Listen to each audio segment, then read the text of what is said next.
माधोचोद पकड़ भोसड़ी पकड़ ले बहन के लौड़े रुक तेरी बहन ले माधर এই জায়গাটা পুলিশ বক্স আছে এবং এটার নিচেই দেখবেন অটো স্ট্যান্ড আছে। এই যে অটো স্ট্যান্ড, আমি এই ভদ্রলোক কেন এখান থেকে আসতেছে এর কোনো যুক্তি পাইছেন, কোনো কথা কই নাই যে না আবু তো টাকাই গেছেন, ঠিক কোনো কারণ। মানে আরো বেশি যেটা রাগ লাগে বেসিক্যালি সেটা হচ্ছে এই সিগন্যালটায় আসলে আপনি দেখবেন হচ্ছে এই যে যাচ্ছে অহেতুক কোনো কারণে।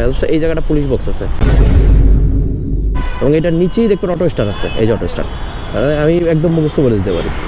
এই যে এইখানে উল্টো আসার মানেটা কি, এবং এইখান থেকে কন্টিনিউয়াস এই একটা পুলিশ বক্স, একটা পুলিশ বক্স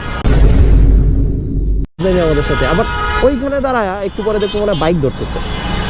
মানে এটা একটা ফাইজলামি না, আলটিমেটলি তো এটা ফাইজলামি। এখানে তো উল্টো আসতেছে, এখানে অটো স্ট্যান্ড বানায় ফেলছে, এটা সমস্যা নাই। কিন্তু অনেক দ্বারা বাইক ধরবো, ট্যাক্স টোকেন আপডেট নাই মামলা দিব, হেলমেট নাই মামলা দিব, এটার কোনো মানে হয়?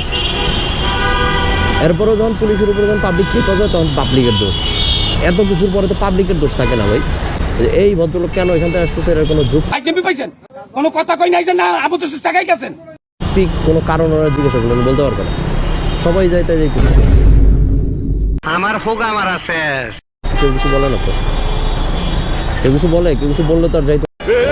पकड़ माधोचोद पकड़ भोसड़ी पकड़ ले बहन के लौड़े रुक तेरी बहन ले माधर ওরে রে কাকা রে, গালাগালি না দিয়েও পারি না। এটি দেখলে খালি মেজাজই খারাপ হয়।